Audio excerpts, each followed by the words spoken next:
Y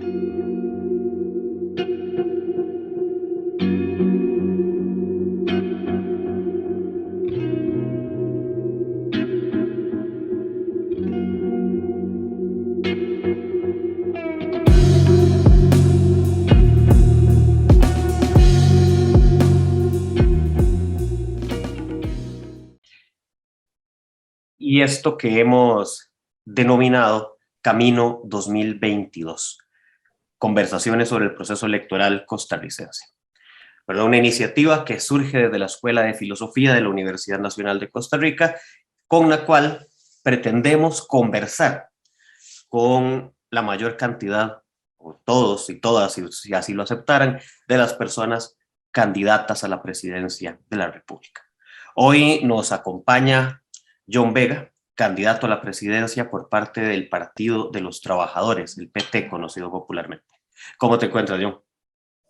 Bien, bueno, nada más como te decía, afectadillos por la transición esta ya, la época seca, a la época lluviosa aquí en el Valle Central, pero fuera de eso y el trajín cotidiano del trabajo de todos los días, pues muy bien, la verdad, y muy movido este lunes. Ojalá todos los lunes fueran así, con tanta gente subida en la perrera del OIJ, pero bueno, sabemos que lamentablemente esa no es la realidad. Entonces fue un lunes muy particular hoy, ¿verdad? Bueno, noche de domingo y amanecer de lunes muy movido, por cierto, particularmente.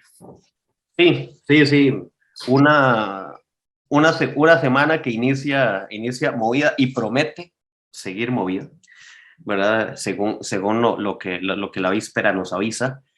Y, a ver, sobre temas sobre los que vamos a poder tratar y que curiosamente, en el plan de gobierno que ustedes presentan se aborda algo relacionado, y que no vamos a adelantarlo ahorita, pero ya se aborda algo de lo que pasó hoy, ¿verdad? En el plan de gobierno de ustedes hay una propuesta interesante para conversarla y para ponerla en práctica, puede ser, ¿no?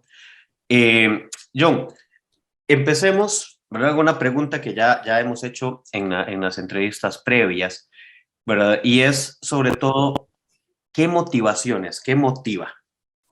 a John Vega, ¿verdad?, a proponer su nombre para la presidencia? Sí, Esteban, nosotros decimos que en esto, más que un interés personal, una decisión personal, es un proyecto colectivo que venimos construyendo ya hace varios años en el país. Aunque es un partido que tiene relativamente poco de participar, perdón, porque tenemos visitas aquí en la habitación, es que estos son los chiquitillos y eso pasa a veces en estos espacios. No te preocupes. Pues ya continuamos.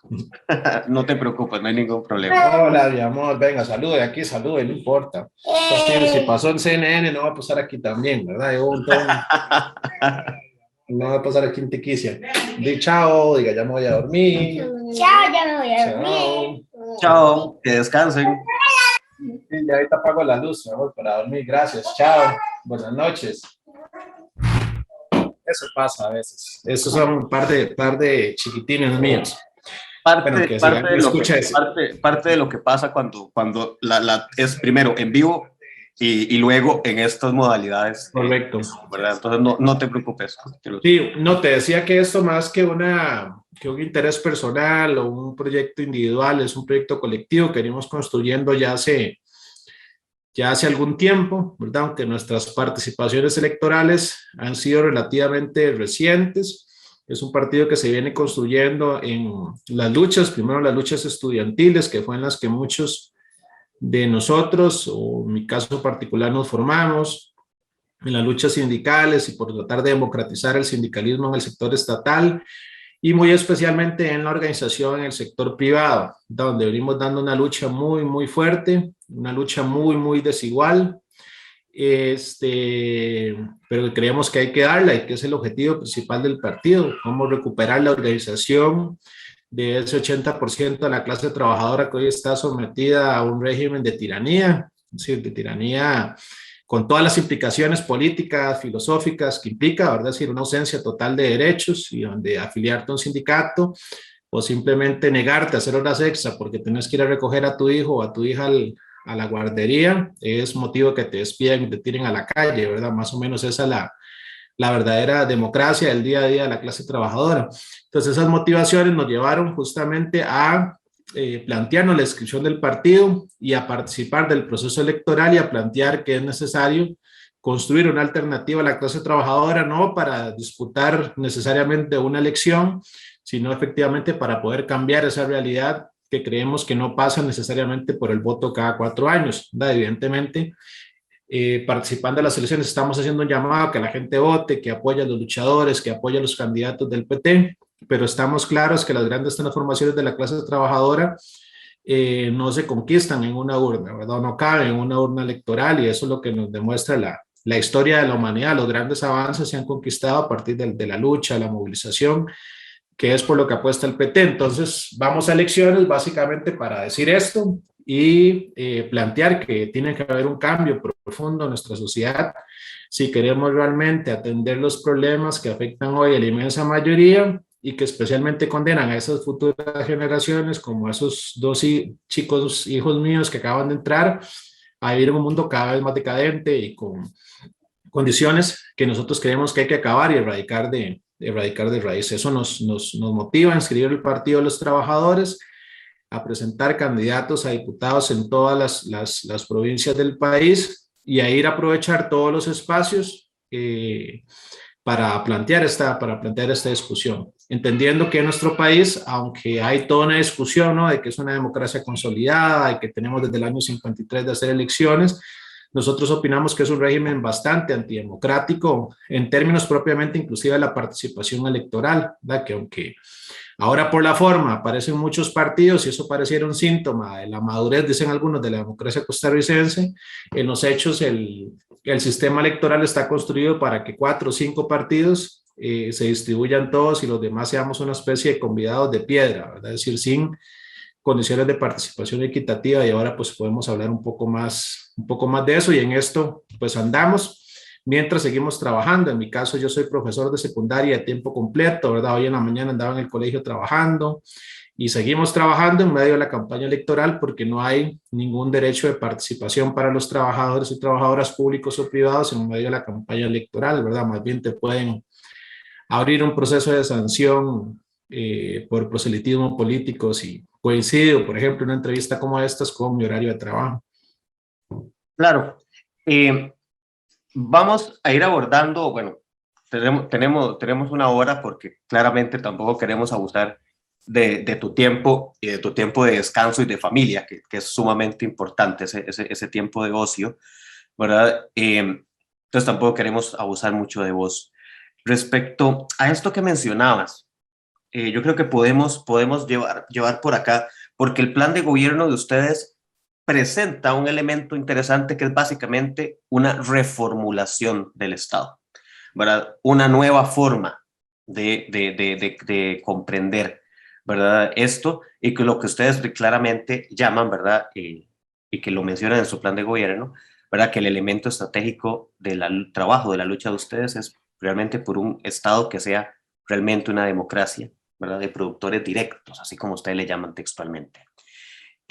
Frente a esto, ¿verdad? Y esta conformación y esta nueva modificación del Estado, quisiera empezar por que ustedes denominan en el plan de gobierno,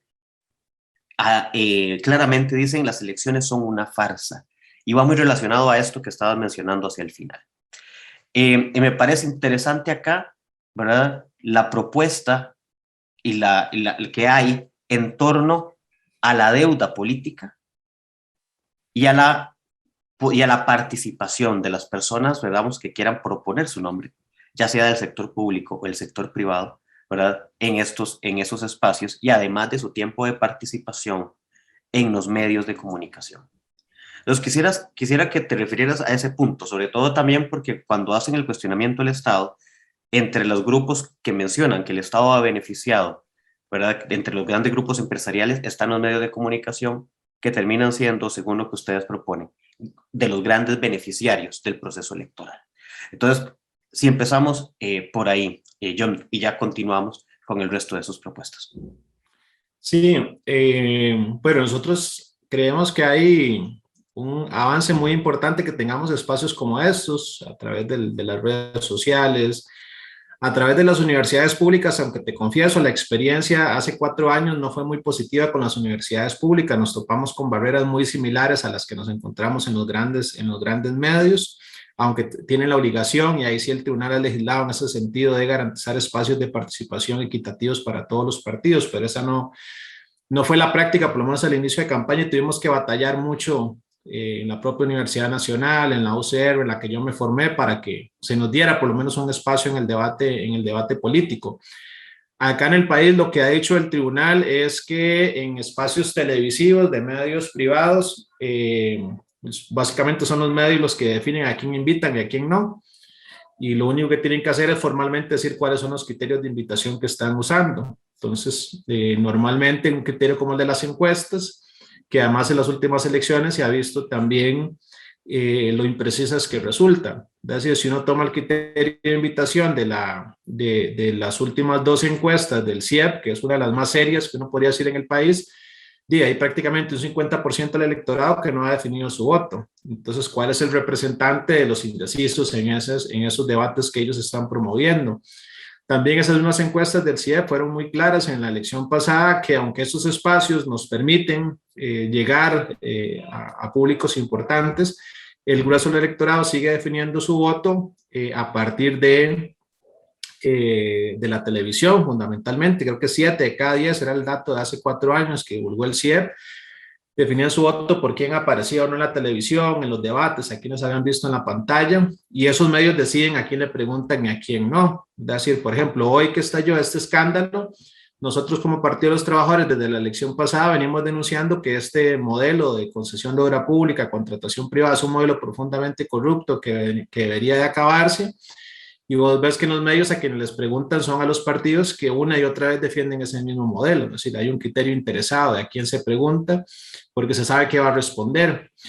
En el país no hay, en ese sentido, somos de los pocos países, me parece, del mundo que no tienen siquiera franjas horarias para los partidos. Es decir, quien está en la tele es porque hace un negociado con los dueños de las empresas, con la familia Picado Canal 7, con los dueños de Repretel, para que le den fiado, por así decirlo, para que les acepten bonos, o hacen un negociado con los bancos privados, que ha sido el mecanismo de la campaña anterior y pareciera que esta también, para que financien a los partidos. Entonces esa plata, esos más de 21 mil millones que se repartieron la vez pasada, estuvieron en manos de 5 partidos, 5 o 7 partidos, me parece, entre nacionales y provinciales, aunque eran muchos más los que estaban participando.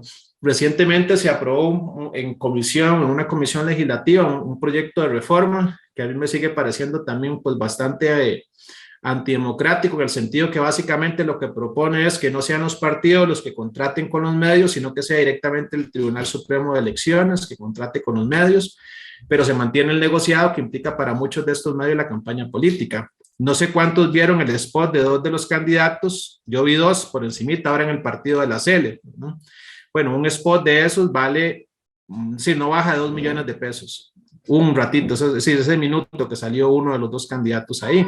Bueno, esos 2 millones alguien lo está pagando, lo estamos pagando primero los contribuyentes, porque ese fondo de la deuda política, o la conocemos como la deuda política, el mecanismo de financiamiento estatal de los partidos, sale de contribuciones fiscales, de un aporte estatal, y lo están financiando también aportes privados de grandes empresarios. Entonces, solo un gran dueño de autobuseras en la campaña pasada fue el que más aportó de conjunto a 2, 3 de los partidos más importantes.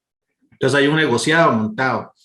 Los 2 partidos que pasaron a segunda ronda en la elección pasada, nosotros, por cierto, fuimos el único partido que llamó a votar nulo frente a la segunda ronda, y hoy, viendo la tragedia tras tragedia del gobierno de Carlos Alvarado, nos sentimos cada vez más orgullosos de esa posición coherente que sostuvimos. Pero lo cierto es que el PAC está condenado por estafa. Restauración Nacional, bueno, hubo una parte que ya le rechazó el tribunal y tiene varias investigaciones cruzadas entre el partido, su ex candidato presidencial, por cómo manejaron. Entonces nosotros creíamos que es un mecanismo profundamente corrupto que debería desaparecer. Y básicamente, para no extender mucho, ¿qué ocupamos los partidos? Bueno, ocupamos visibilidad, y eso se puede garantizar. los grandes medios de prensa en este país hacen uso de un bien de dominio público, que es el espectro radioeléctrico, y el Estado puede exigir a esas concesionarias condiciones como que brinden franjas horarias gratuitas para todos los partidos en medio del proceso electoral. Si de por sí todos ellos dicen que hay que defender la democracia y hacen siendo discursos en sus editoriales llamando a que la gente participe y que es una barbaridad el 30% del abstencionismo y que no baja y que es una barbaridad la fragmentación política en la asamblea, bueno, entonces que den su aporte patriótico, ¿ah? Es decir, si tanto se llenan la boca para hablar de la democracia. Lo cierto es que ese no es el criterio para ellos, ¿verdad? Y por eso nosotros, la elección pasada de Teletica, de Ignacio Santos, recibimos la invitación únicamente al Rosario del Día del Niño. Y no estoy exagerando, por ahí tengo la carta que nos mandaron, ¿verdad? Evidentemente a sus programas televisivos no nos invitaron a participar.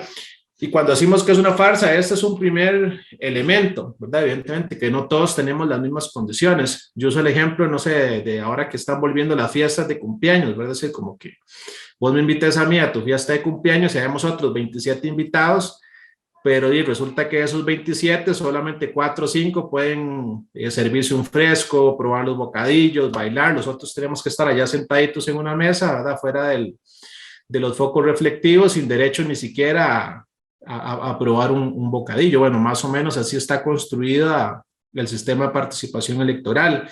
Y si aún así logras hacer una gran elección, cuando digo una gran elección, por ejemplo, en San José, sacar 25,000 votos para pelear a elegir un diputado, puede que haya partidos que con menos de eso te dejen por fuera por el sistema de cociente y subcociente. Es más, ahora con la cantidad de partidos que están inscritos, hay provincias, entiendo como Guanacaste, donde un solo partido se puede dejar todos los diputados, ¿no? Porque por la forma en que está construido el sistema electoral, fue un sistema construido para favorecer a dos grandes fuerzas políticas que eran las que normalmente participaban y se organizaban en el país. Y así con otro montón de problemas. Entonces vemos cada 4 años, da cómo se juega y se traiciona una vez más con los intereses de la gente y se le vende además la falsa ilusión de que poniendo una X en un papel su situación va a cambiar de forma radical, ¿verdad? Y no pasaba así cuando votábamos verde y blanco, no pasó así cuando dejamos de votar verde y blanco y pasamos a votar amarillo y rojo. En el caso del PAC, ¿verdad? Porque la bandera nuestra también es roja con un símbolo amarillo, pero no, evidentemente no tiene nada que ver con el PAC. Y eso ocurre porque las elecciones están construidas para eso, para que sean los ricos quien gobiernen. Y cuando esas elecciones lleguen a amenazar el poder de los grandes ricos, pues evidentemente está el recurso también del desconocimiento a esas elecciones, de los golpes de Estado, que no estamos exagerando para nada. Es decir, hoy está en curso las elecciones en Honduras, y hace muy poquito tiempo el presidente Juan Orlando Hernández se eligió mediante un descarado fraude. Y hoy está la perspectiva de que sí, nadie apostaría porque hoy Juan Orlando Hernández vaya a ganar las elecciones en Honduras. Pero es decir, podría ser fácilmente que se declare nuevamente el ganador de esas elecciones con la venia de la OEA y de un montón de organismos que una y otra vez son profundamente hipócritas. Entonces, cuando decimos que es una farsa electoral, nos referimos a eso, ¿verdad? A que las reglas de participación no son las mismas, a que es un sistema construido para favorecer los intereses de los grandes ricos, que quienes llegan a la asamblea llegan a legislar en beneficio propio, ¿verdad? Y que traicionan una y otra vez, inclusive algunos que dicen defender al pueblo, esos anhelos y esos deseos profundos de cambios que nuestro pueblo tiene y que se ve presa de esas organizaciones. Sí, viendo, ¿verdad? Esto, y hay, digamos, unas propuestas, ¿verdad? Que a la hora que las vemos, uno podría adelantarse a que hay dificultad en términos de viabilidad política, ¿verdad? Sin embargo, esta propuesta de la eliminación de la deuda política, ¿verdad? Y del tiempo igual y gratuito para todos en televisión y radio, son dos propuestas interesantes que... bueno, en algunos otros países hay algo, no sé si de esta forma, pero al menos similar en términos de que muchos candidatas puedan exponer sus ideas a la gente.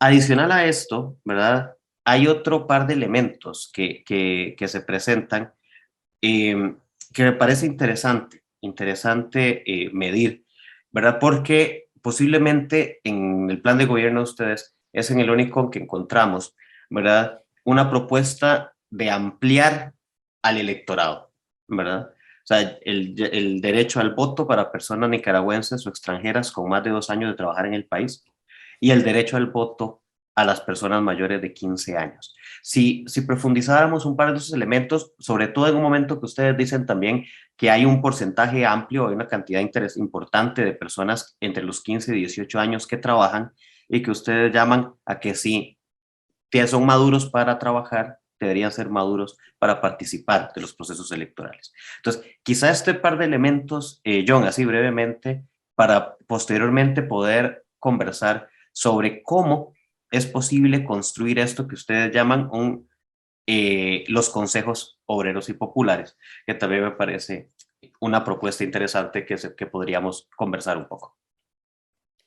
Sí, primero sobre el tema de la participación. Bueno, ese país también es profundamente antidemocrático en relación a la participación de la población migrante, inclusive en la elección más básica, ¿verdad? Si hablamos de la organización de su sindicato, donde integrar las juntas directivas, hay una persecución muy grande a los trabajadores migrantes. Y claramente la tradición de lucha que tiene este país, si uno va a revisar, por ejemplo, la huelga bananera en 1934, los aportes de los obreros nicaragüenses, de los obreros salvadoreños fueron centrales en esa lucha, ¿verdad? Que venían de experiencias ya como las que había desarrollado Farabundo Martí, el mismo Augusto César Sandino, y que venían con una tradición política a la cual nos nutrimos, los propios obreros italianos que llegaron acá influenciados por otras tradiciones políticas. Es decir, fue un país que se ha construido su propia tradición de militancia política sobre la base del aporte migrante, que llegó a trabajar y a aportar a las fábricas, a las plantaciones, a la construcción del ferrocarril.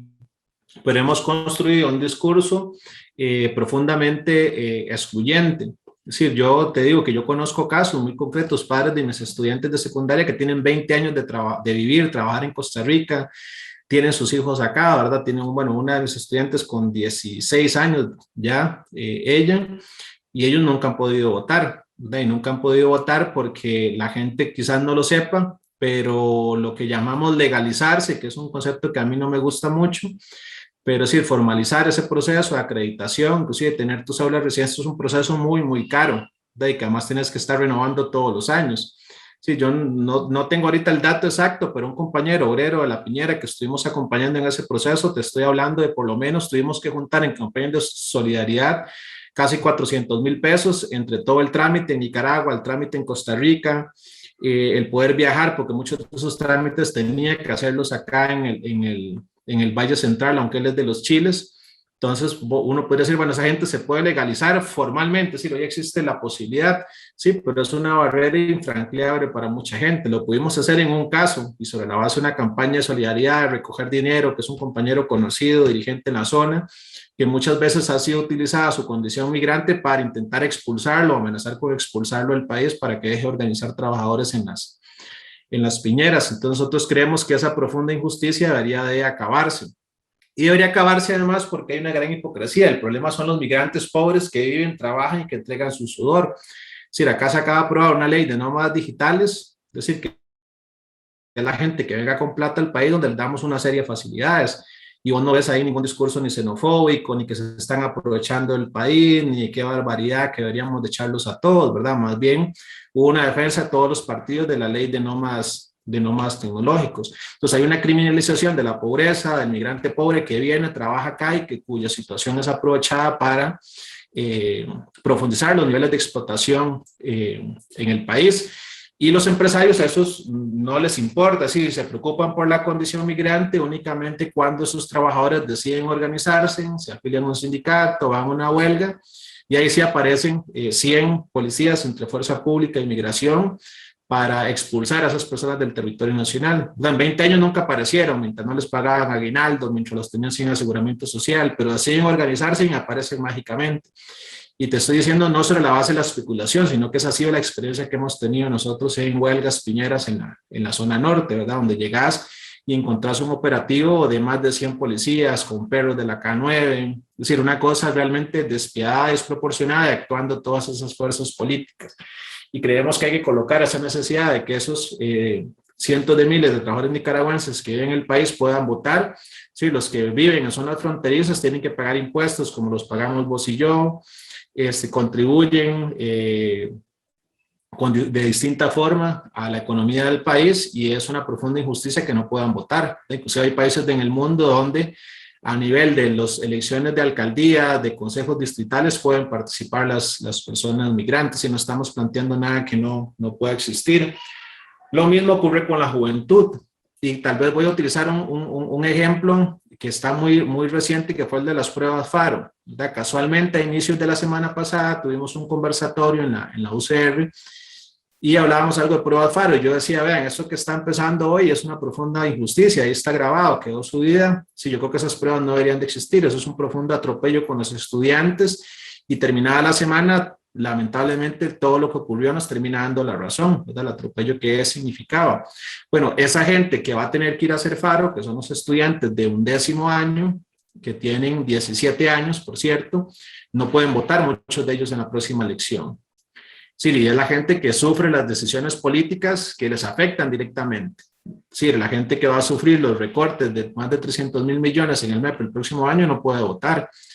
Y estamos hablando de varios cientos de miles de votantes en este país que la legislación permite que puedan trabajar, ¿verdad? Pero no permite que puedan participar de los procesos electorales.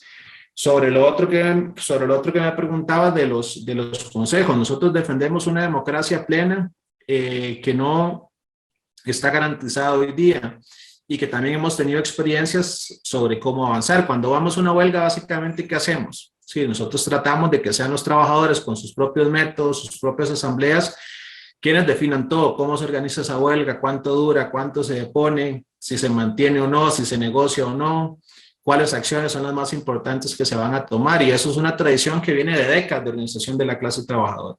Lo que pasa es que esa tradición se ha perdido por dos fenómenos. Un fenómeno en la propia izquierda, en los propios sectores sociales, que han impuesto la lógica esta caudillista, de que es el caudillo el que define todo, ¿verdad? Y entonces todos me siguen. Si yo soy muy bueno pegándome 4 gritos en la asamblea, entonces y todo el mundo básicamente milita en función del seguidismo de lo que yo diga o deje de hacer. Nosotros no creemos en ese tipo de figuras de participación.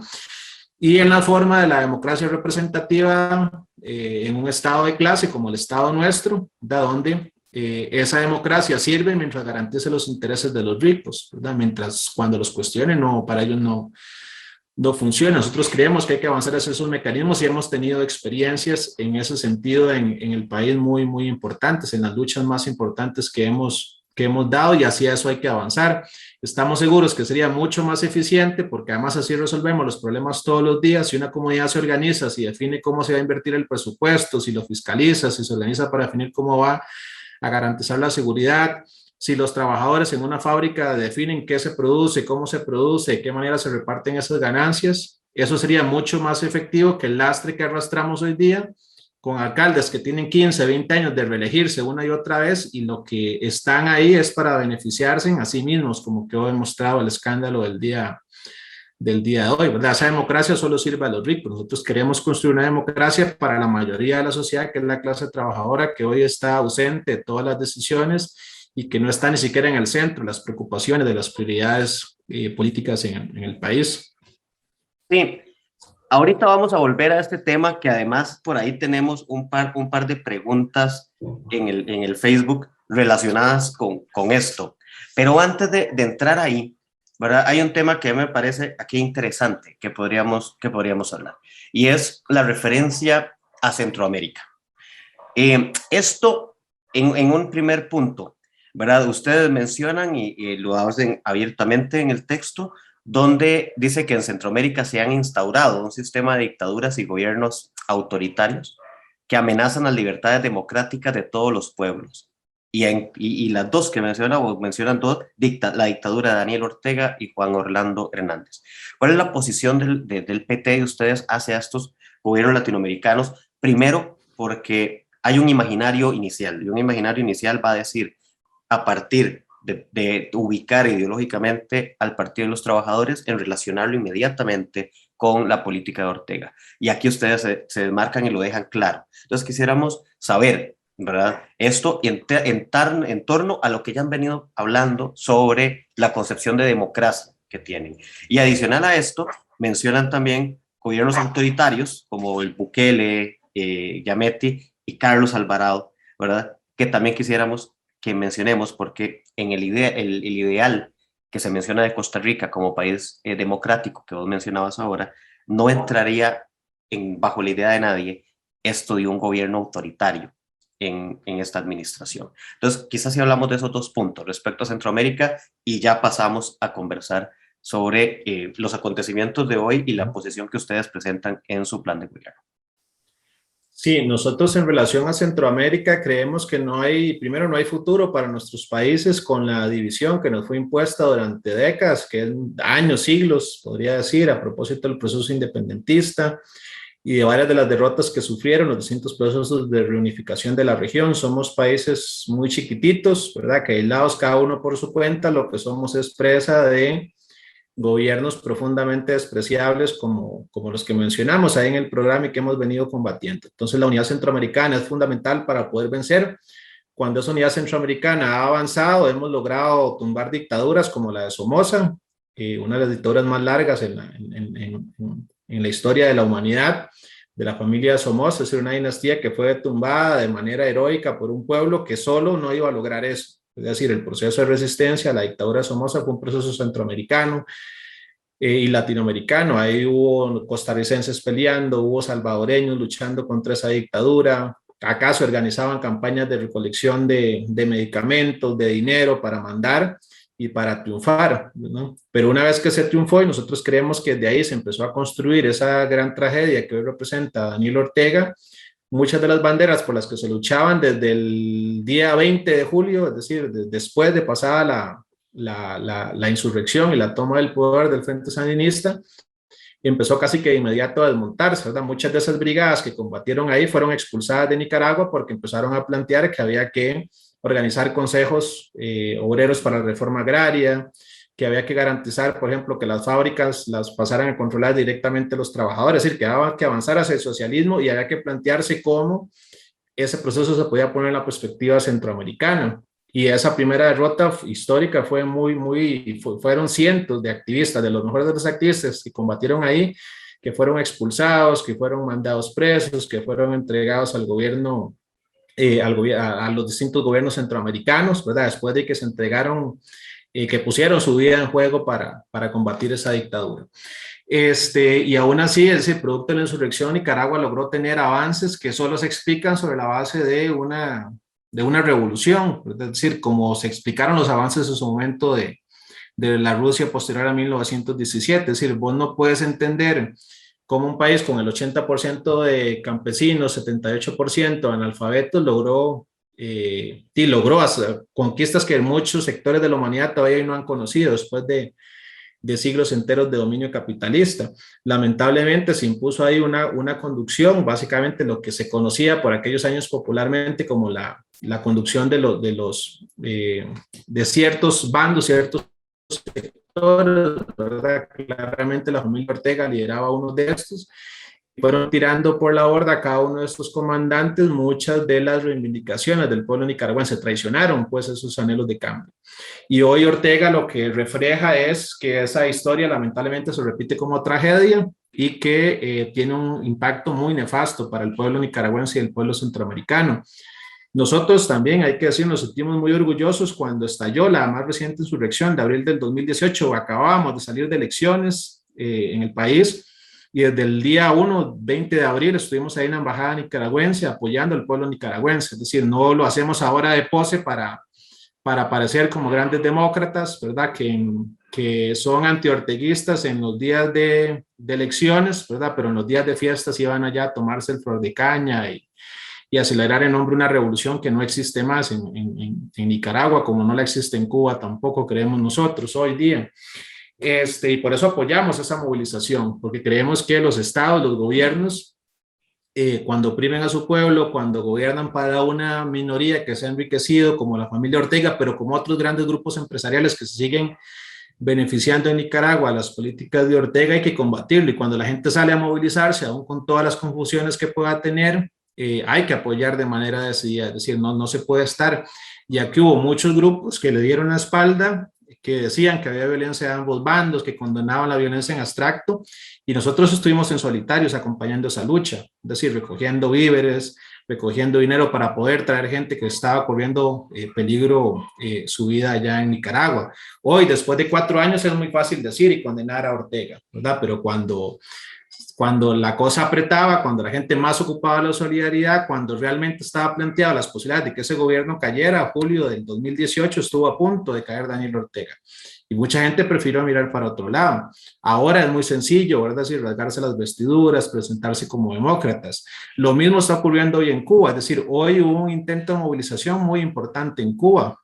Es decir, los dirigentes de esa movilización fueron sitiados en todas sus casas por elementos represivos del Estado cubano.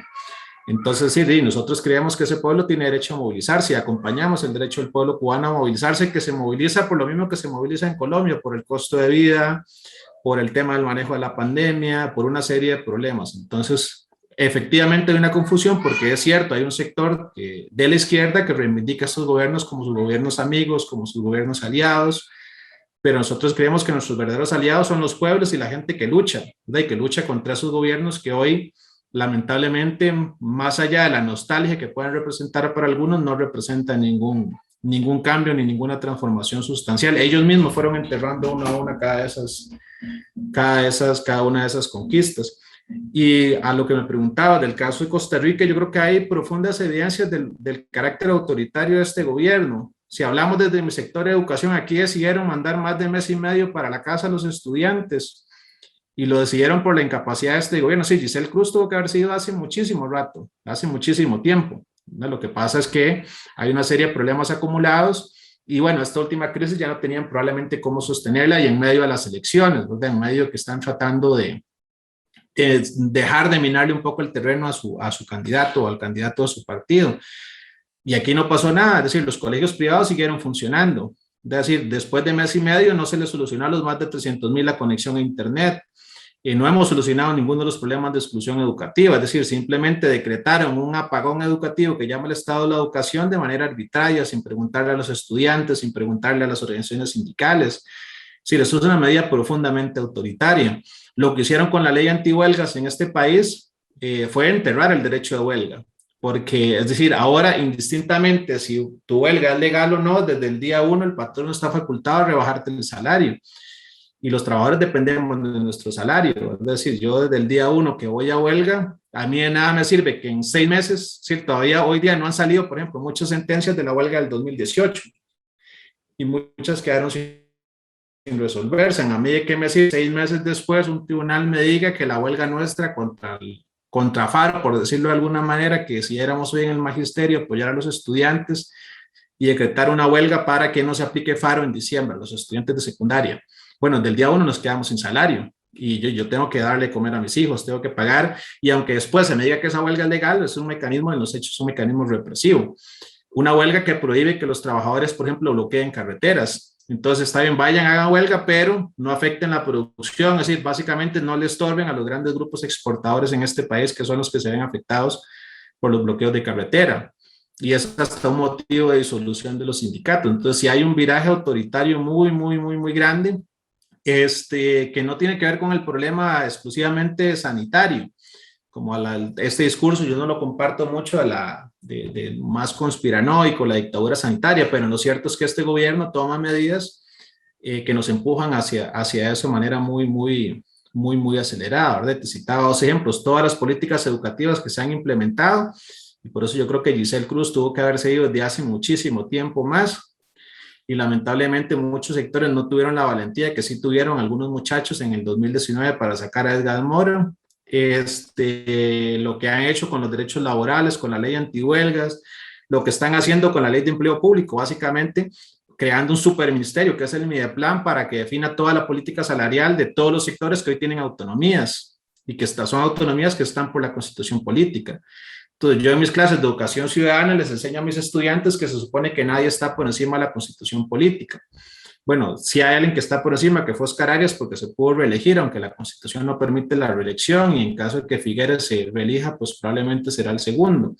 Y está el Mideplan, probablemente si se aprueba esa ley de empleo público, como la vienen impulsando hasta ahora. Entonces sí hay rasgos profundamente autoritarios ya en la formalidad del gobierno, pero en la lucha cotidiana, en la lucha de clases que llamamos nosotros, ese autoritarismo ya es un régimen de dictadura. Hoy casualmente están denunciando los compañeros de la Ospinos, el compañero Alexis Casanova es candidato nuestro a diputado por San José, dirigente sindical ahí, los despidos de varios de sus afiliados, dirigentes sindicales en la Ospinos. Entonces tenemos una empresa que salió cuestionada por la evasión fiscal en los Pandora Papers, que no tributa, ¿verdad? Porque son grandes capitales disfrazados bajo la ley de cooperativas y que además aplica una política antisindical para tirar a esos trabajadores a la calle que se están organizando sindicalmente y respetando los fueros que ya de por sí están establecidos, ¿verdad? Porque formalmente aún no te podrían despedir si sos dirigente de un sindicato o si estás afiliado a una organización sindical, tiene un procedimiento especial, un fuero especial de protección. Bueno, eso no lo respetaron y tiraron a la gente a la calle. Y eso pasa todos los días acá en este país, es decir, con una mera declaración jurada le permitieron a casi 10,000 empresas rebajar los contratos y suspender las jornadas en este país, sin discutir nunca si esas empresas podían o no podían realmente sostener los empleos de esos trabajadores, cuando para la gente ser despedida significa pasar a engrosar las filas de la pobreza, y eso está medido, ¿verdad? Es decir, cada vez que un miembro de una familia es despedido, hay un porcentaje muy, muy grande de hogares costarricenses que pasan a engrosar las filas de pobreza. Bueno, aquí se condena por la vía del desempleo a la pobreza a muchos hogares en el país y nadie hace absolutamente nada. Hay algunos temas, ¿verdad? Que ahorita, ¿verdad? Vamos a ver, nos quedan unos minutos todavía, que entonces quisiéramos abordar también el tema de empleo, el tema de educación, son dos temas importantes, y el tema de reforma económica y fiscal. Ahí viendo una de las preguntas, ¿verdad? Y respecto a los acontecimientos que hemos vivido últimamente en Costa Rica, ya con el caso Cochinilla y ahora con el denominado caso Diamante. Ustedes presentan, ¿verdad?, la derogatoria de la concesión de obra pública. Por ahí nos preguntan en qué consiste esta propuesta y cómo llevarla a cabo. A lo que yo le voy a añadir otra cosa a esta pregunta, ¿verdad?, respecto a lo que ustedes plantean, ¿verdad? Por ejemplo, respecto a la expropiación de las principales empresas o la expropiación de tajos, o por ejemplo, también respecto a la eliminación del régimen de zonas francas. Adicionalmente a esto, ¿de qué consiste? ¿Cómo llevarla a cabo sabiendo las presiones internacionales que esto podría acarrear? Sí, bueno, siempre hay presiones. Es decir, cuando la clase trabajadora planteó la lucha por las 8 horas, nos dijeron que eso no era posible, que las empresas iban a quebrar, y conquistamos jornadas de 8 horas. Y nos costó muchísimo. Es decir, en el país en los años 20 hubo jornadas intensísimas de huelgas, de luchas, atravesando una de las peores crisis. Después vino la gran huelga bananera en 1934. Es decir, nunca nos han dicho, es decir, no sé, los esclavistas nunca dijeron que estaban que haber grandes movilizaciones de antiesclavistas. El voto para las mujeres no fue un regalo en este país, que por cierto es un hecho muy, muy, muy reciente. Es decir, un movimiento sufragista de larga data que peleó por más de 2 décadas el derecho de las mujeres a poder participar en política. Entonces, es decir, evidentemente nosotros no nos hacemos falsas ilusiones de que estos problemas se van a resolver con un decreto presidencial o con la aprobación de una ley en la Asamblea Legislativa. Pero tampoco nos hacemos ilusiones que manteniendo la cosa como está, la situación del país va a poder avanzar de manera considerable. Por ejemplo, hoy los negocios más rentables fueron entregados de manera corrupta y creemos que eso es fácilmente demostrable a las empresas privadas con el argumento de que el Estado es ineficiente, de que no podíamos garantizar, de que había mucha corrupción. Bueno, hoy uno de los más recientes que se entregó, que fue el muelle en Limón, el de APM Terminals, hoy no lo dicen los socialistas del PT, es decir, lo dice la Cámara de Exportadores Bananeros, es decir, que es un servicio más caro, más lento que el que Habdeba les daba. Y como esa empresa no está pudiendo abastecerse, lo que está haciendo es subcontratando a quienes antes tenían en manos estatales el muelle, que es Ajaudea, para algunos de los servicios de carga y descarga. ¿Y quién ganó con eso? Es decir, ganó el pueblo de Limón, ganó el Estado costarricense. ¿Quién ganó? Es decir, ganó una gran corporación transnacional mediante un mecanismo profundamente fraudulento que ellos ni siquiera están respetando las cláusulas. Eso ya el Estado podría tomar control y recuperar y garantizar la participación mediante consejos populares en la administración de instituciones como estas.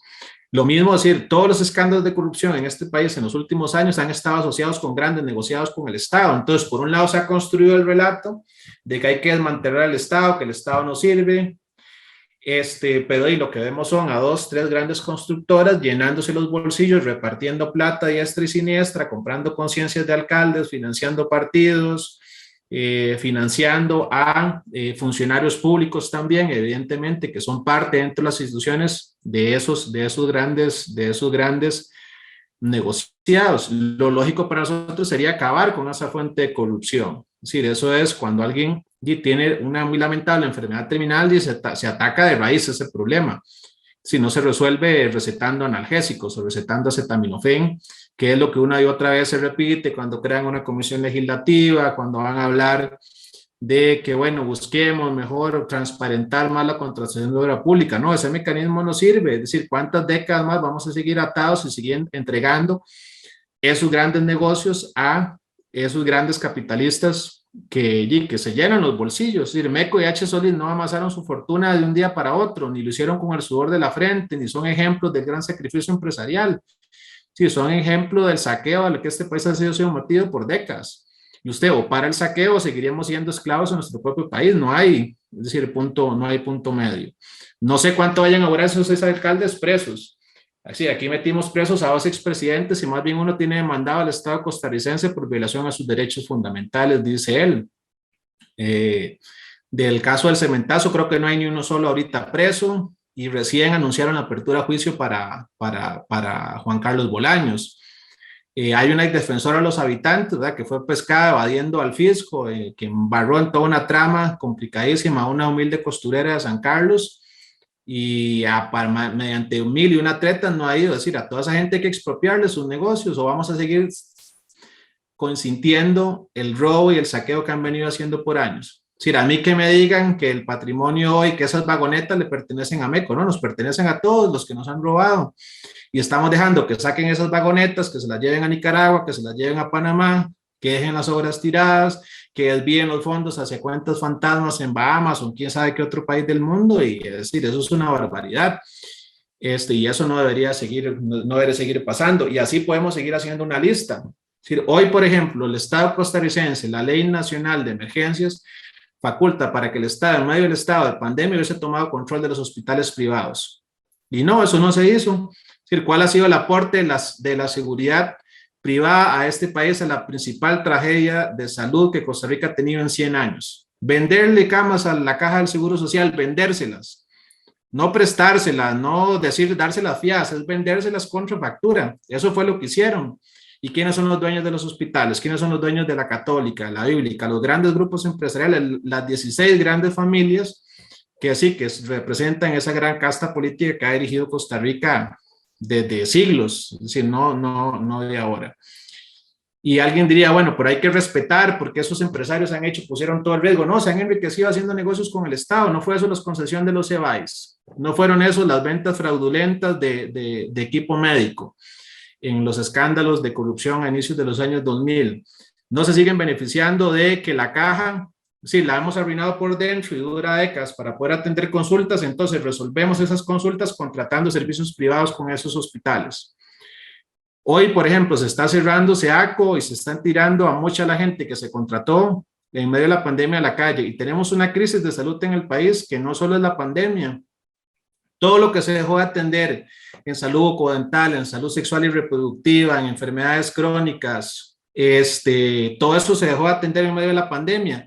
¿Y qué vamos a hacer? Bueno, seguir condenando a la gente a que dure décadas y a los poquitos que puedan o que podamos, que vayan a seguir enriqueciendo a estos hospitales privados en el país. Es más, aquí se llegó al descaro de que un anterior directivo de la Caja era y fue por muchas décadas el principal director y accionista de la clínica de la clínica bíblica. Entonces, es decir, hay hasta una incompatibilidad, es decir, y ahí estaban representando al sector privado. Entonces, están destruyendo la caja por dentro y todos los que vamos a la caja sufrimos esos problemas todos los días y nos indigna, nos enerva eso, pero la ruta que nos dan es que sigan siendo unos poquitos los que puedan ir a pagar a la seguridad privada y trasladar ese negocio a los negocios privados. Entonces, y así podríamos pasar aquí hablando de muchos ejemplos en el país de lo que han hecho con la tierra. Por ejemplo, hoy nosotros tenemos comunidades que se han organizado en la zona norte, en la Alianza Campesina, que apoya el Partido de los Trabajadores, que hay cientos de hectáreas en manos de los bancos. Los bancos recuperaron porque eran piñeras que los estafaron, públicos y privados. Esa gente se decía organizarse y va y se toma esas fincas. Y esos bancos desalojan a esa gente, les queman sus terrenos, cuando esa gente lo que está pidiendo es un pedazo de tierra para trabajar, para garantizar alimentos, para garantizar una necesidad que el país tiene, de soberanía alimentaria y seguridad alimentaria. Entonces se pone por encima la gran propiedad privada de los bancos, de los grandes grupos económicos, por encima de la gente, no la necesidad del pulpero, porque se lo está arruinando la propia crisis económica que vive el sistema capitalista, lo está arruinando Walmart.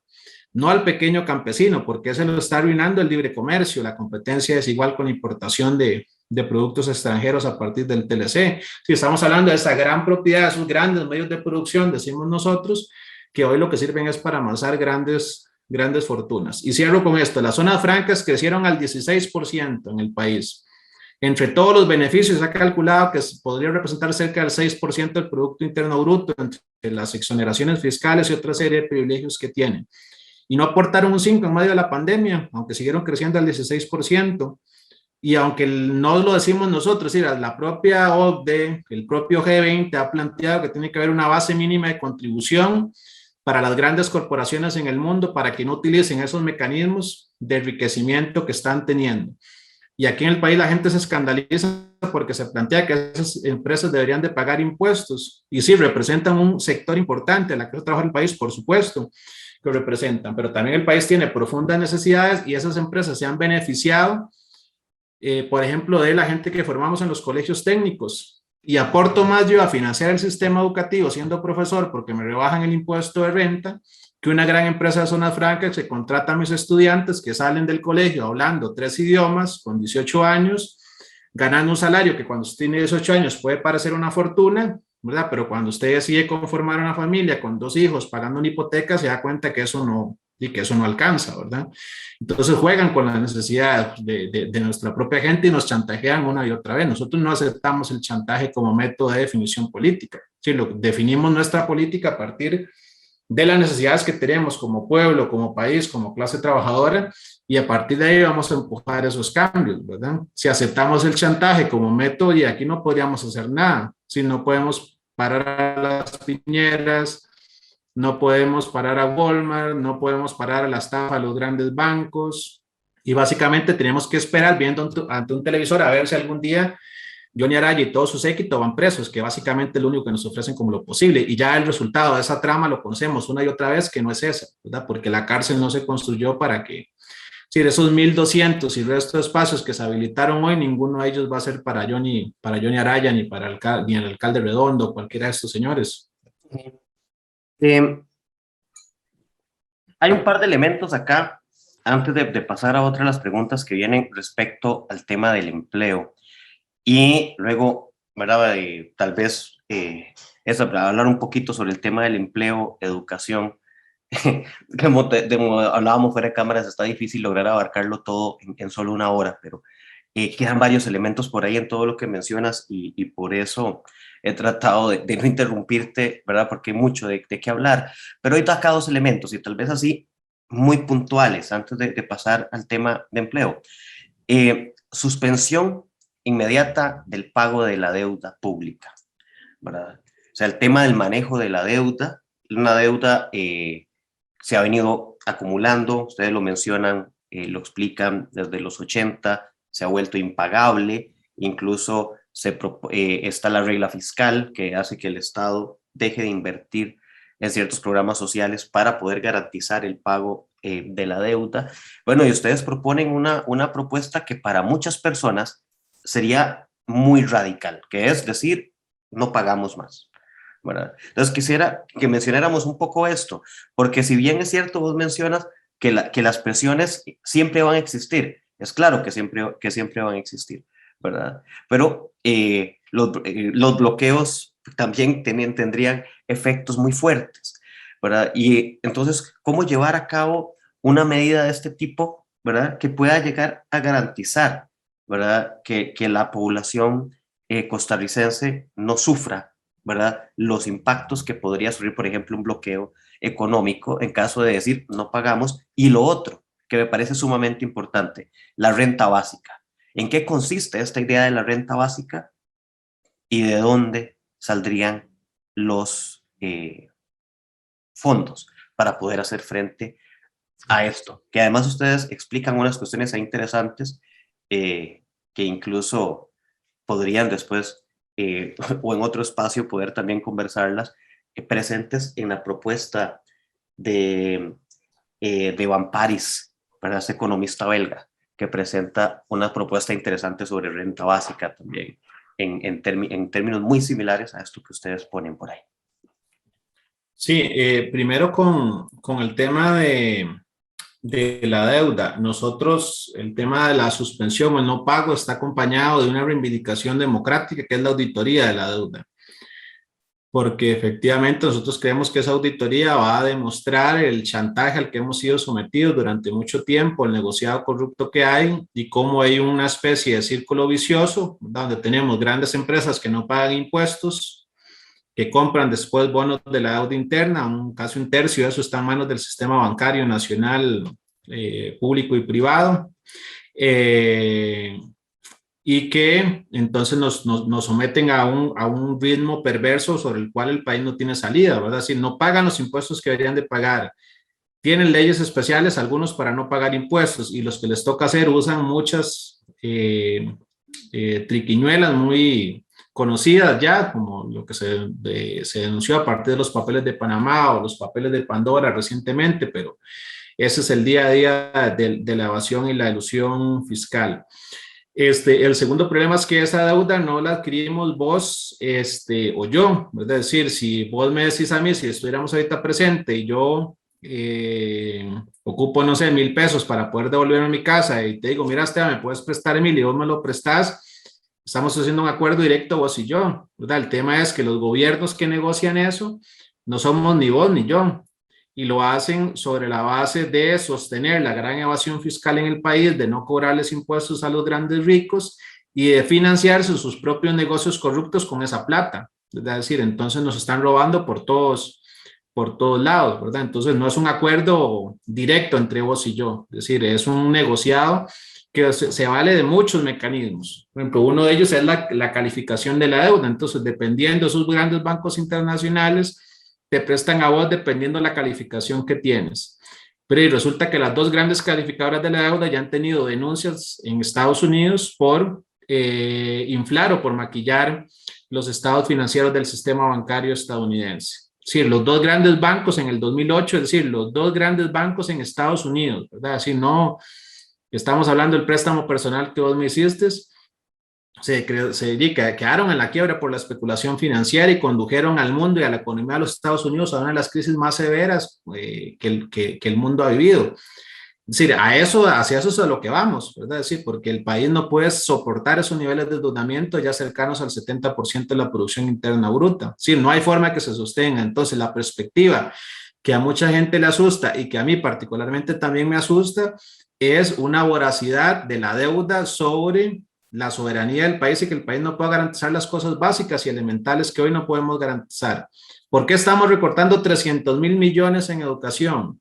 Sí, ¿por qué estamos dejando las áreas protegidas sin presupuesto? ¿Por qué dejamos al IAFA sin presupuesto? ¿Por qué tuvo que aprobarse una ley especial del INEC para que se saliera la regla fiscal? Bueno, porque se sometió las necesidades del país a los criterios de endeudamiento y por esa vía no tenemos futuro. Entonces hay que buscar los mecanismos efectivamente de escape. Yo coincido que esto, si un país solo por su propia cuenta no puede decretar de manera exitosa el no pago de la deuda. Tiene que ser una campaña latinoamericana, ¿verdad? Centroamericana, y por eso nosotros creemos en que las luchas tienen que ser de conjunto en la región. Es decir, hoy hubiese un gobierno que de manera valiente, decidida, que realmente estuviera por defender a su pueblo, que fuera socialista, digámosle, para esos que dicen que son socialistas, planteara que no hay que pagar la deuda, llamar a una gran campaña de movilización de manera unificada, sería profundamente victorioso. Lo que pasa es que esos gobiernos que se dicen socialistas fueron los primeros que corrieron a pagar la deuda. Chávez en Venezuela se preció de pagar la deuda al punto de condenar al hambre a su pueblo.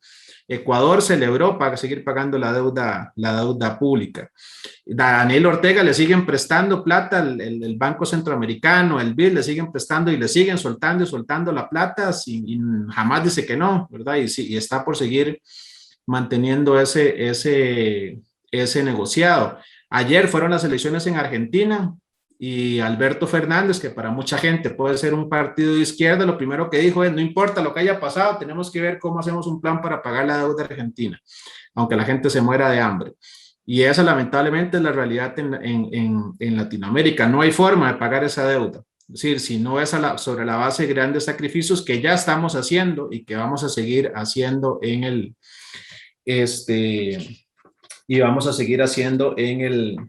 país. Por eso creemos que lo más sensato, y a nosotros nos parece que es muy sensato, es si eso es lo que consume el principal presupuesto, impulsemos una auditoría y esos diputados, si quieren investigarlo todo, es decir, cuando han creado una comisión para definir quiénes son los tenedores de los bonos nacionales e internacionales, a qué tasas se negociaron, ¿no? Todo eso está protegido por el secreto comercial. Es decir, vos y yo no podemos saber en cuánto se están negociando esos bonos, porque están protegidos por el secreto comercial. Y ese secreto comercial, en última instancia, a lo que lleva son a grandes escándalos y a grandes negociados, como el escándalo de Aldesa, del empresario Javier Chávez y de su ex esposa, también miembro del gabinete de Carlos Alvarado, ¿verdad? Que hicieron toda una serie de mecanismos para estafar al Estado costarricense, para colocar bonos. Es más, el Banco Central de Costa Rica hoy día no compra deuda, o más bien los bonos que ha estado comprando en medio de la crisis lo compran lo que llaman los economistas el mercado secundario. Entonces, no se la compra directamente al Estado, pero se la compra a vos, que sos un banco intermediario. Entonces, estás dejando una tajada grandísima de presupuesto solo por intermediar entre el Estado costarricense y su Banco Central. Es decir, es una cosa perversa y lógica. Bueno, así funciona la economía capitalista, así está construida para desangrar los recursos. Nosotros creemos que eso debe acabarse. Si la gente se indigna, como nos indignamos vos y yo, que están pagando 2.600 millones por las pruebas FARO que no sirven para nada, imagínate cuánta plata estamos botando a la basura pagando a los tenedores privados de la deuda interna y externa. Es decir, eso es el menudillo que te vas a gastar ahora ahí tomándote un café por la Universidad Nacional. Es decir, esos 2.600 millones no es nada, a la par sí, pagamos 9.6 millones por minuto. Tenemos ya casi una hora, que saquen la cuenta en la casa cuánto habremos pagado la deuda ahorita mientras estamos hablando. Y en todo lado se nos dice que no hay plata, se caen los puentes, las carreteras están hechas una desgracia, los comedores escolares los están cerrando, reduciendo los tiempos de alimentación, y te lo digo porque mi hijo está en una escuela pública, ¿verdad? Donde ya no se da el paquete de alimentos. Sí, todo es una tragedia en el país. Entonces, sí, ya ese escenario apocalíptico lo estamos viviendo sin un gobierno de los trabajadores. Lo único que podría rescatar esa economía al servicio nuestro, de nuestra clase, es efectivamente si nos organizamos, nos movilizamos y si nos rebelamos contra esos grandes ricos que son los que están haciendo esos negocios. Lo otro es seguir aceptando que vamos a pasar hambre, miseria en este país por muchos años más, lamentablemente. Y lo otro era así, tal vez John, en un par de minutos para pasar el tema y ya ir cerrando, dado que ya nos comimos una hora y no queremos quitarte mucho tiempo, el tema de la renta global, ¿verdad? De la renta que ustedes proponen hacia el final de esto, la renta básica. Disculpe la confusión, ¿verdad? El tema de la renta básica, ¿verdad? ¿En qué consiste esto? ¿Qué es esto de la renta básica que propone el PT? Sí, nosotros creemos que en el país nadie debería nadie debería de vivir con menos de lo que implica una canasta básica, ¿verdad? Que además nuestra canasta básica creemos que hay que redefinirla, ¿verdad? Porque es muy, muy básica. Y y eso garantizaría que muchas familias salieran efectivamente de la pobreza. Hoy andamos entre los 400,000 desempleados, muchos de ellos en trabajo informal, trabajo precario, más de 900,000 gente, es decir, tenemos una tragedia social en el país. Y a esa gente la estamos condenando a la inanición, a morir por hambre. Es decir, hoy la economía costarricense podría garantizar, si discutimos que los ricos paguen impuestos, que se suspendan los pagos de la deuda, podríamos garantizar no solo evitar los recortes que ya estamos sufriendo, sino trasladar recursos a esas familias y que todo el mundo en este país tenga asegurado y garantizado un ingreso mínimo que satisfaga por lo menos una canasta básica alimentaria, que no es esta canasta, creemos que eso hay que rediscutirlo, y que eso se podría garantizar. El estado de la educación es un ejercicio muy interesante, ¿verdad? ¿Qué significaba, por ejemplo, para las familias trabajadoras perder un puesto de trabajo? ¿Verdad? Y ellos decían, bueno, que esas familias de 750,000, creo que era el ejercicio que ellos hacían con los datos del Cinerube, perder un puesto de trabajo significaban para creo que casi el 40% de esas familias pasar a engrosar las filas de pobreza.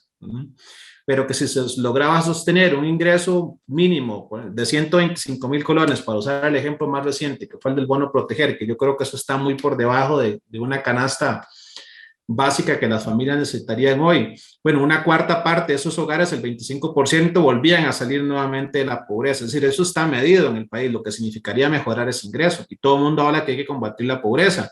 Lo irracional y lo ilógico es que estamos combatiendo la pobreza tirando a la gente a la calle, desempleada, rebajando salarios, que es el principal, es decir, el 70% de los hogares en este país dependen de los ingresos por sus salarios, ¿verdad? La principal fuente de ingreso.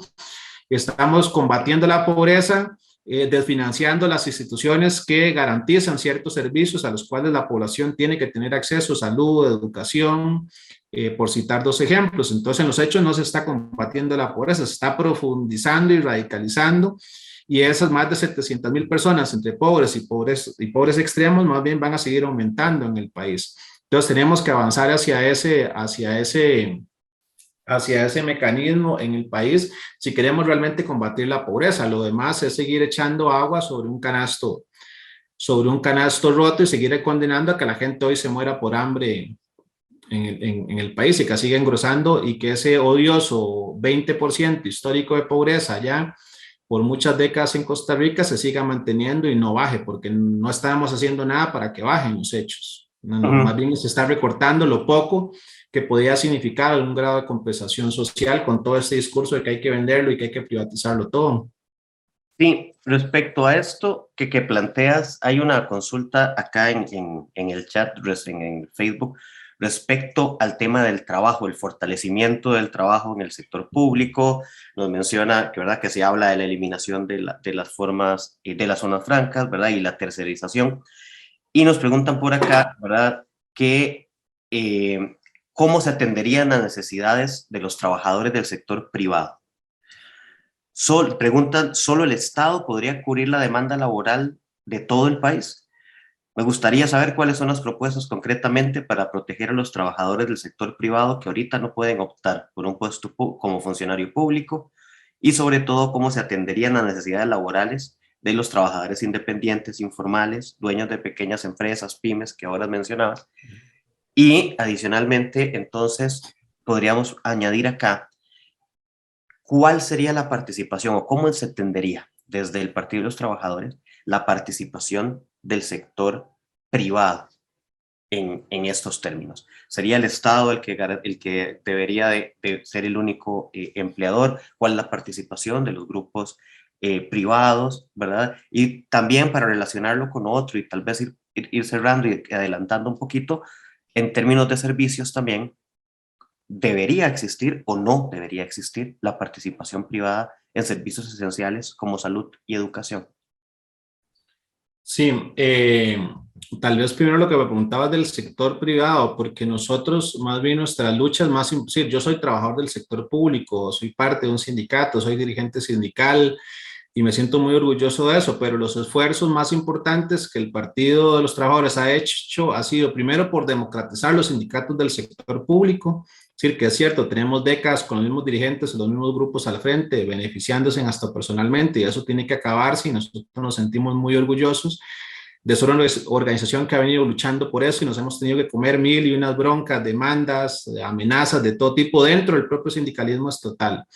Y en el sector privado la lucha todavía es más desigual porque nosotros acompañamos la organización sindical de trabajadores. Hoy tenemos y nos sentimos muy orgullosos de que, por ejemplo, la compañera Olga Brenes, que es trabajadora de la limpieza tercerizada, ¿verdad? Es decir, que da servicios de limpieza en la UCR, pero trabaja para una empresa privada con condiciones súper precarias de laborales, y pese a eso han ido logrando conquistar cosas. Por ejemplo, en medio de la pandemia nosotros planteamos que era necesario que la gente se devolviera con salario a la casa, y en esa empresa el sindicato Citracep logró que se mantuvieran los salarios de sus trabajadores. Es decir, porque la universidad seguía pagándole a la empresa Selime, entonces ¿sobre qué argumento la empresa iba a suspender el salario de los trabajadores? Bueno, se logró y eso fue una conquista muy, muy grande.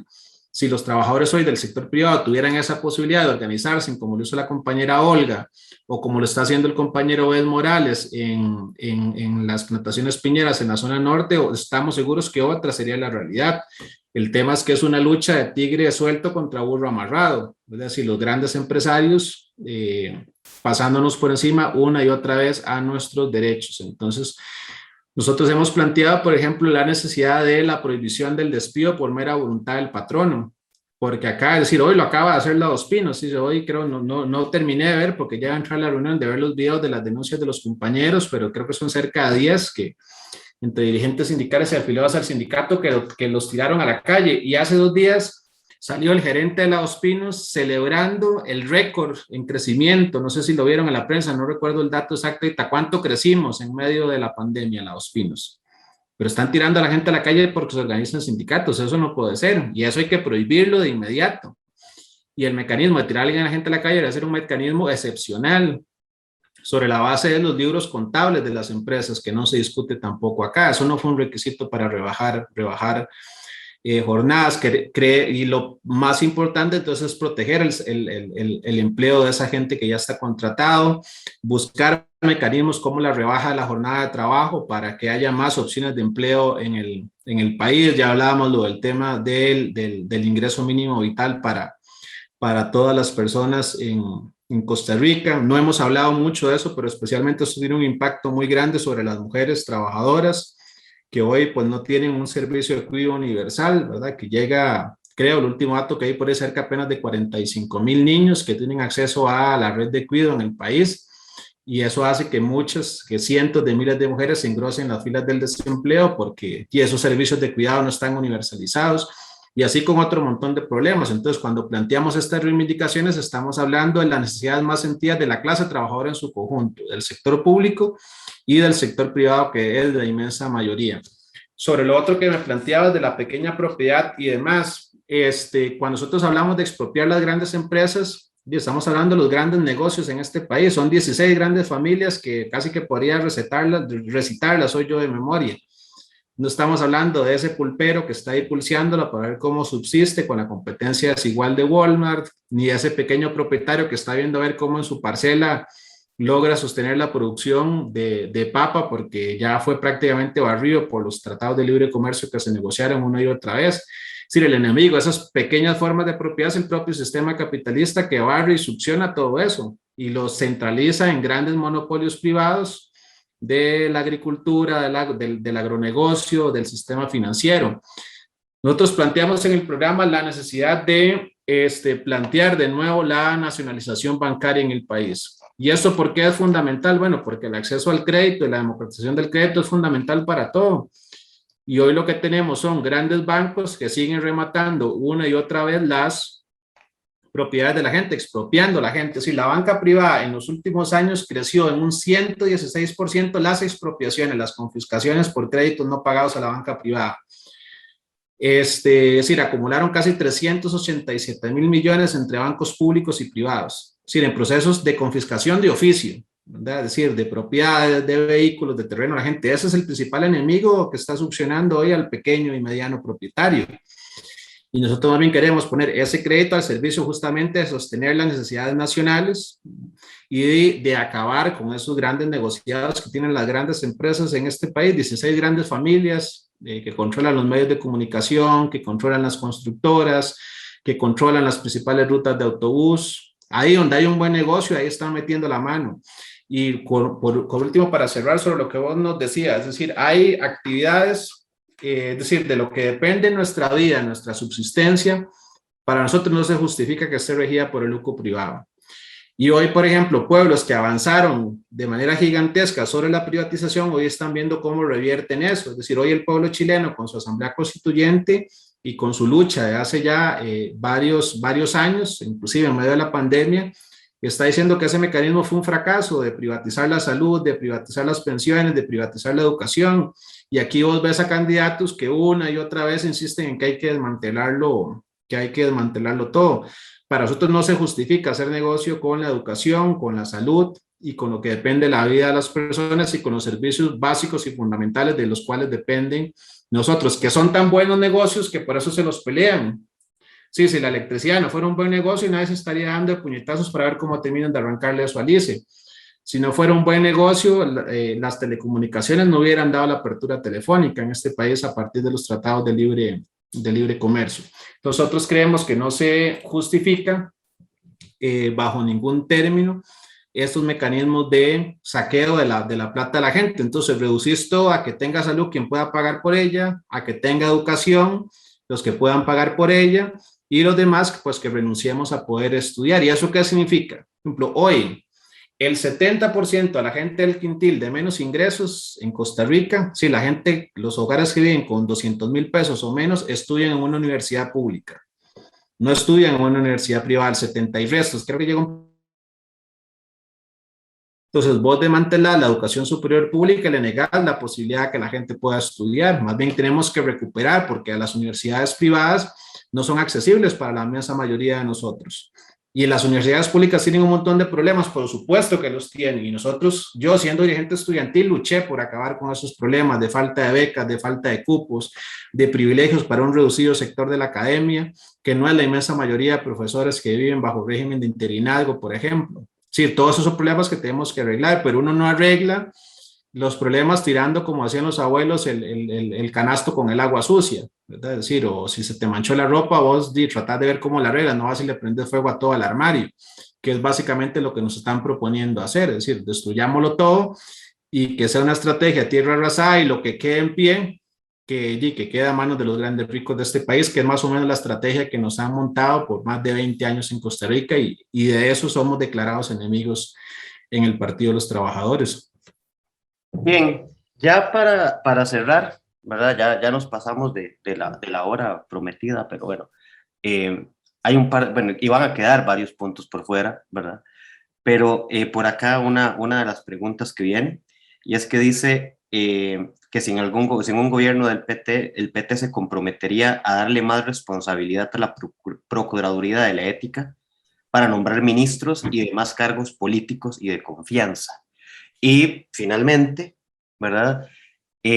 Ante todo este panorama que vos nos presentas, ¿verdad? Es posible, ¿verdad?, que un gran porcentaje de gente que nos escuche o que se hiciera un sondeo, ¿verdad? Posiblemente una gran, inmensa mayoría diría, sí, claro, yo quiero mejorar mis condiciones de vida, es necesario esto que se plantea a partir de estos resultados, es necesario que quien tiene más dinero pague más que el que no tiene, los impuestos como el IVA deberían de ser repensados, la deuda tiene que repensarse, etcétera. Pero hay mucha gente que podría estar de acuerdo. Sin embargo, a la hora de ejercer el voto, a la hora de dar este paso, ¿verdad?, no se da en esa dirección. O hay miedo en esta posibilidad, o la posibilidad de pensarlo. ¿Qué herramientas habría que aplicar para revertir esto, ¿verdad? Hoy nos encontramos entre los 10 países más desiguales del mundo. Sin embargo, tomar una decisión respecto a esos términos de desigualdad suele ser difícil y cuando se propone, se estigmatiza, se criminaliza o hay miedo. Entonces, estos dos aspectos. Primero, esto de la Procuraduría de la Ética y luego esto otro. ¿Qué estrategias para llevar a cabo un cambio a un país más igualitario, con menos pobreza, etcétera? Sí, bueno, nosotros creemos que todos estos mecanismos, como la elección de procuradores, jueces y demás, deberían ser mecanismos de elección directa, revocables, inclusive que acaben los grandes privilegios que tienen muchos de estos cargos. Y ya hubo una tradición de eso, sí, la tradición de la Revolución Rusa en sus primeros orígenes eran procesos mediante elecciones de asambleas, consejos populares que nombraban hasta los altos cargos del ejército, que eran revocables en todo momento, es decir, de una institución tan vertical como esta.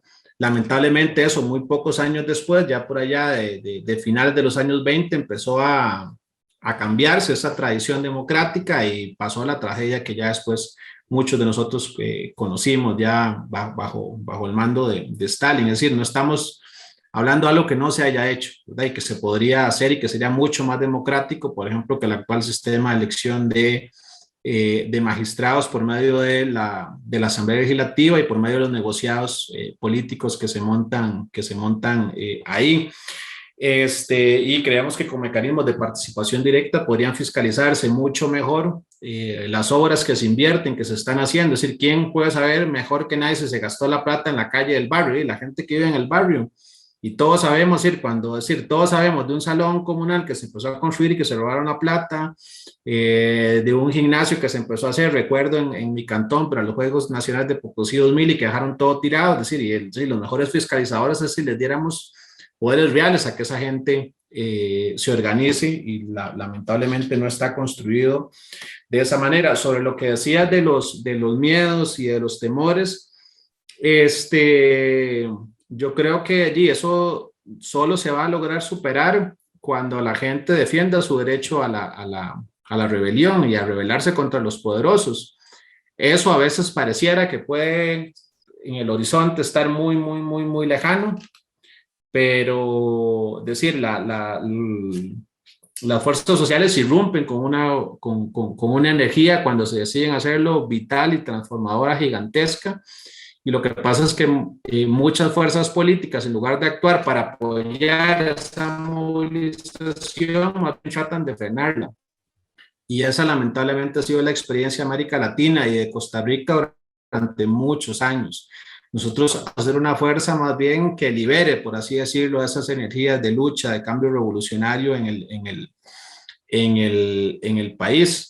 Y que siga el ejemplo que nos están dando hoy los hermanos chilenos, los hermanos colombianos, el mismo pueblo estadounidense, los mismos obreros estadounidenses, perdón. Si no hay una oleada de huelgas en fábricas como la John Deere, por ejemplo, y muchas de las fábricas de la clase obrera diciendo ya basta, no aguantamos más, ¿sí? Ya sacrificamos todo en medio de la pandemia, fuimos a trabajar, aceptamos salarios reducidos, y una oleada de huelgas gigantesca, es decir, en lo que sería hoy el epicentro de la economía, del modo de vida americano. Es decir, el movimiento de las vidas negras importan, tomando nuevamente las calles y diciendo que el racismo sigue impregnando las sociedades en el mundo entero. Es decir, eso nos demuestra que es posible vencer, que es necesario soñar una sociedad diferente, ¿verdad? Y que es posible triunfar si apostamos por eso. Lo que pasa es que también hay un montón de fuerzas actuando, todas enemigas de que el pueblo se organice y se movilice, inclusive dentro de nuestras propias filas.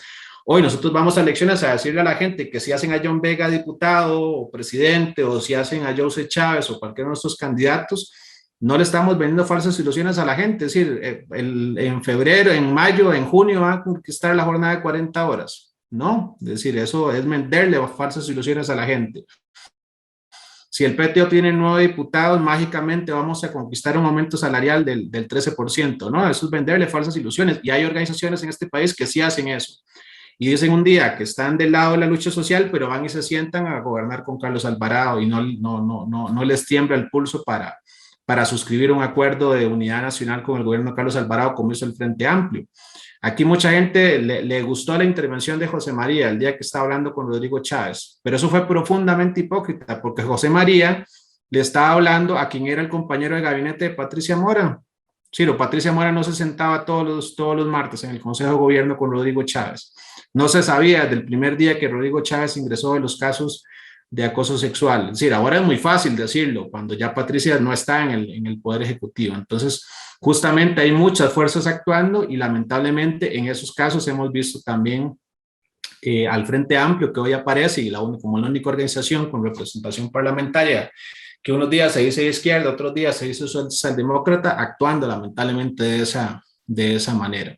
Entonces, la única forma de enfrentar el miedo es decirle a la gente que puede vencer si se organiza, si se moviliza y si entiende que esta lucha es una lucha muy, muy, muy, muy dura, pero que no hay otro camino. Si fuera tan fácil, si se solucionara tan fácil como yendo a poner una X el próximo domingo 6 de febrero, estaríamos contentísimos, pero nosotros no vamos a ser vendedores de falsas ilusiones para la gente, ¿verdad? Le decimos que no hay otra alternativa que organizarse, luchar, sí, ir a votar por los candidatos del PT, por fortalecer una alternativa de lucha revolucionaria, socialista, pero que eso está en función de un objetivo mucho mayor que no se consigue en las urnas, ¿verdad? Y que cuando se le ha vendido esa falsa ilusión a la gente, lo que se ha hecho es traicionarles una y otra vez, y nosotros por lo menos no queremos hacer eso, y no está dentro de nuestro proyecto hacerlo.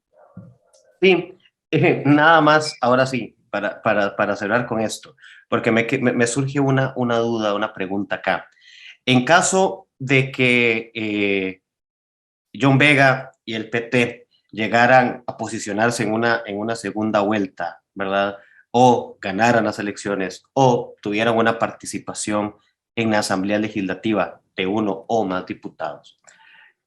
En el contexto en que vivimos, ¿verdad? Y en la fragmentación social, ¿habría posibilidad de pensar en alianzas políticas o se descartarían del todo en miras a esto, a todo esto que planteas? Es que normalmente cuando se nos vende esa idea de alianzas políticas, podemos ver en el contexto de la pandemia para atrás, es decir, todos los acuerdos que salieron de la Asamblea Legislativa fueron acuerdos contra la clase trabajadora.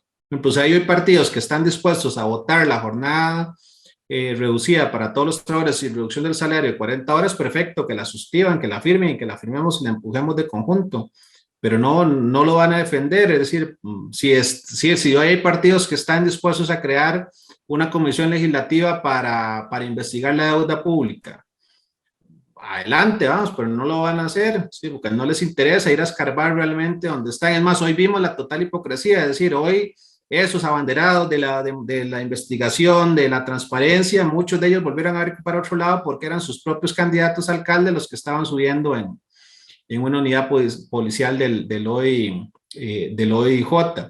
Y nosotros sí creemos que efectivamente para que esos proyectos avancen, el esfuerzo fundamental no está en esas alianzas, porque eso desgasta y normalmente quien se termina beneficiando de ellas son los partidos de los grandes ricos en la asamblea, donde sí se logra modificar en el terreno de las luchas. Por ejemplo, es decir, hoy, ¿cuántos de esos diputados están llamando a que los estudiantes de secundaria salgan a movilizarse para que no se les aplique FARO en diciembre? Bueno, un diputado del PT estaría en primera línea organizando hoy una conferencia de prensa y diciéndoles, vean muchachos, este atropello tiene que parar y nosotros vamos a estar ahí acompañándoles en la lucha. Pero tienen profundo miedo a eso. Cuando salieron en el 2019 los chicos y chicas de secundaria a movilizarse, salieron a estigmatizarlos de todas las formas posibles, que estaban manipulados por las iglesias, de que no se sabía qué querían, de que había un discurso homofóbico ahí de por medio, en lugar de ir a la lucha y tratar de plantear una alternativa diferente. Sí, acá tuvimos experiencia. La única ley que yo recuerdo en los últimos años que se haya logrado revertir fue el combo del ICE.